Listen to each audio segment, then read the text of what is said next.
Chapter 1. Down the Rabbit Hole. Alice was beginning to get very tired of sitting by her sister on the bank, and of having nothing to do. Once or twice she had peeped into the book her sister was reading, but it had no pictures or conversations in it, and what is the use of a book, thought Alice, without pictures or conversations? So she was considering in her own mind, as well as she could, for the hot day made her feel very sleepy and stupid, whether the pleasure of making a daisy chain would be worth the trouble of getting up and picking the daisies, when suddenly a white rabbit with pink eyes ran close by her. There was nothing so very remarkable in that, nor did Alice think it so very much out of the way to hear the rabbit say to itself, "Oh dear! Oh dear! I shall be late." When she thought it over afterwards, it occurred to her that she ought to have wondered at this, but at the time it all seemed quite natural. But when the rabbit actually took a watch out of its waistcoat pocket, and looked at it, and then hurried on, Alice started to her feet, for it flashed across her mind that she had never before seen a rabbit with either a waistcoat pocket, or a watch to take out of it, and burning with curiosity, she ran across the field after it, and fortunately was just in time to see it pop down a large rabbit hole under the hedge. In another moment down went Alice after it, never once considering how in the world she was to get out again.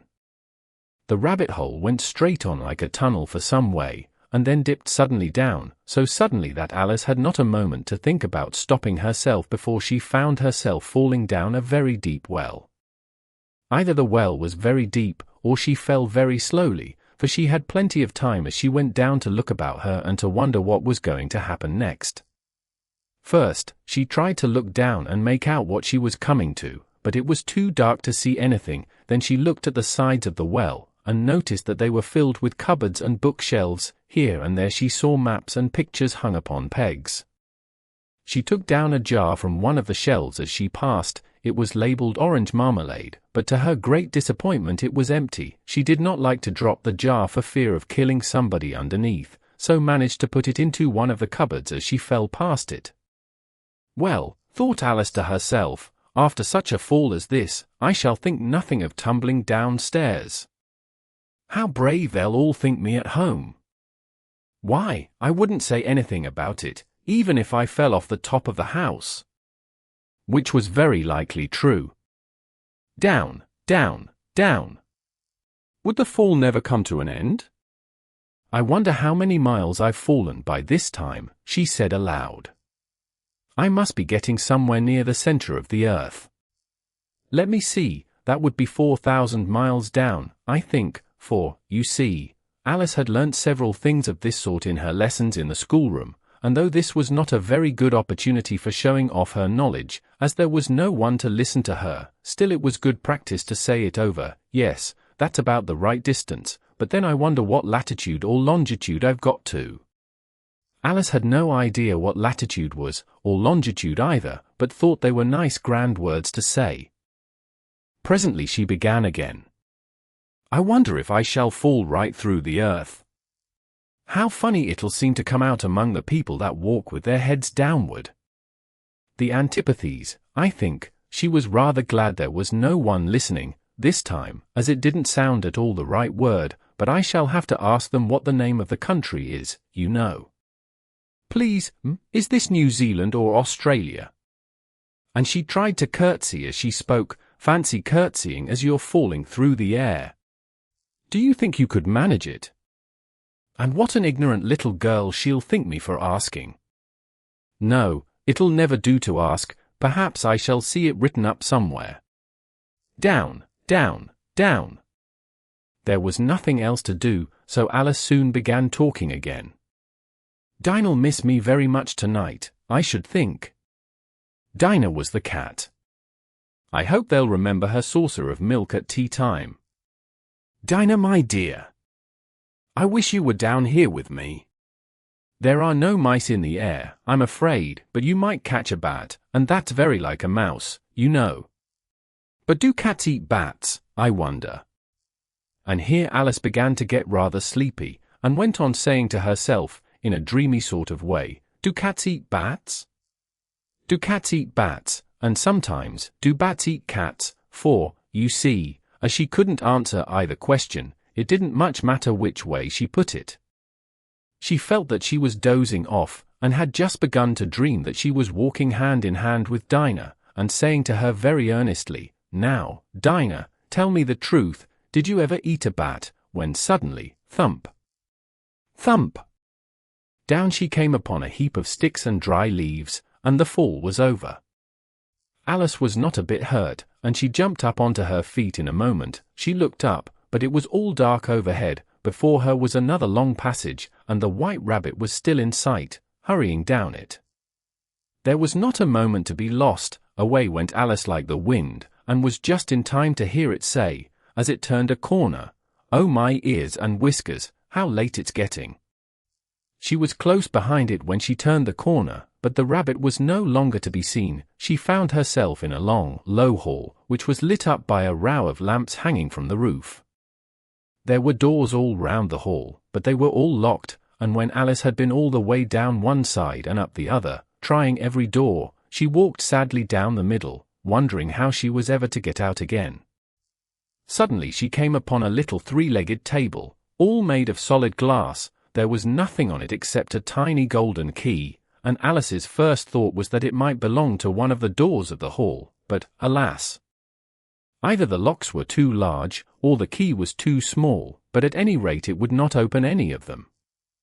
However, on the second time round, she came upon a low curtain she had not noticed before, and behind it was a little door about 15 inches high. She tried the little golden key in the lock, and to her great delight it fitted. Alice opened the door and found that it led into a small passage, not much larger than a rat hole. She knelt down and looked along the passage into the loveliest garden you ever saw. How she longed to get out of that dark hall, and wander about among those beds of bright flowers and those cool fountains, but she could not even get her head through the doorway, and even if my head would go through, thought poor Alice, it would be of very little use without my shoulders. Oh, how I wish I could shut up like a telescope! I think I could, if I only knew how to begin.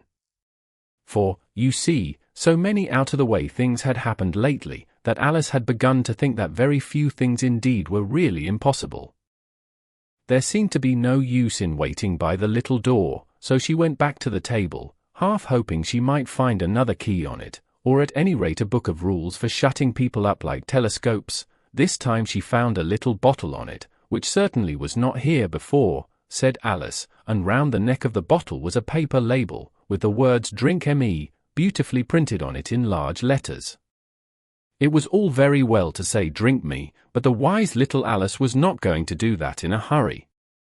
"No, I'll look first," she said, "and see whether it's marked a poison or not," for she had read several nice little histories about children who had got burnt and eaten up by wild beasts and other unpleasant things, all because they would not remember the simple rules their friends had taught them, such as, that a red-hot poker will burn you if you hold it too long, and that if you cut your finger very deeply with a knife, it usually bleeds, and she had never forgotten that, if you drink much from a bottle marked poison, it is almost certain to disagree with you, sooner or later.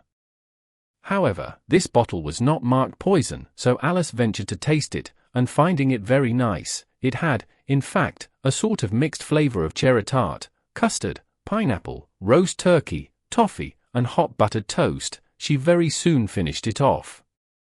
"What a curious feeling," said Alice, "I must be shutting up like a telescope."